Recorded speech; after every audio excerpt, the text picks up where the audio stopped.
Ég leik sem sagt Gauta sem sonurinn sem flutti í borgina og hann búinn að vera í svona smá braski sko.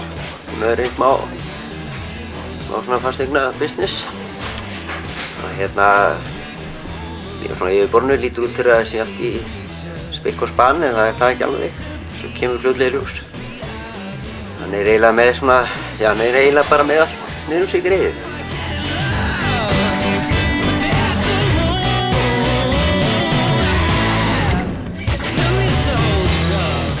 Ég leik Jónu sem örugglega svona 17-18 ára. Hún keyrir bíl og ég elsta dóttirin, næst elsta barnið og ég sem sagt rosa mikil strákastelpa allavega. Ég að slægja og ég að slægja og laga vask og eitthvað svoleiðis.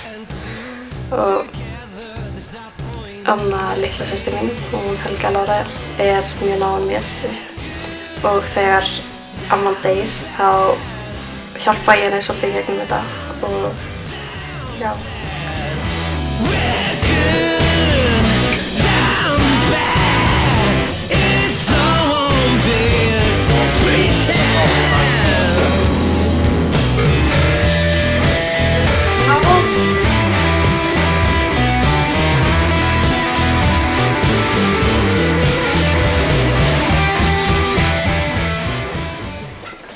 Á ég ekki að gefa hann kjaftinn þegar hann segir þetta?